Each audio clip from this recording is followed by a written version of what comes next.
ரட்சகன், உங்களை காப்பவன்.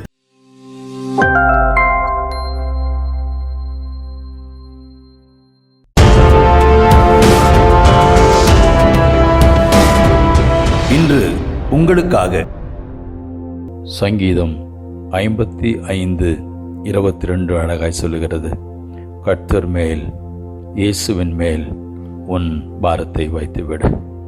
ஆம், எனக்கு அருமையான நண்பனே, ஒருவேளை நாம் நாளைக்கு என்ன நடக்கும், என்ன பண்ண போகிறோன்னு எனக்கு தெரியல அப்படின்னு சொல்லி யோசிச்சுட்டு இருக்கோமா? இல்லை அடுத்த வேளை என்ன நடக்கும்னு தெரியாமல் யோசிச்சுட்டு இருக்கோமா?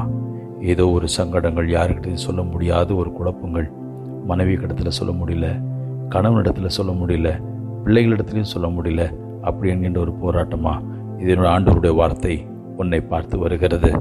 கர்த்தர் மேல் உன்னுடைய எல்லா பாரத்தையும் வைத்துவிடு, அவர் உன்னை ஆதரிப்பார் என்று சொல்லி, அவர் உனக்காக யுத்தம் பண்ணுவார் என்று சொல்லி, நீங்கள் சும்மா இருங்கள், உங்களுக்காக நான் யுத்தம் பண்ணுவேன். அவர் உனக்காகவும் எனக்காகவும் யுத்தம் செய்கிறவர். பிரியமானவர்களே, நீங்கள் சும்மா மாத்திரம் அவர்கிட்ட சொல்லிட்டு நீங்கள் அமைதியாக இருங்க. அமைதியை அவர் பார்த்துப்பார். The day is yours. The Lord is fighting for you on your behalf. You just be silent. The rest he will take care.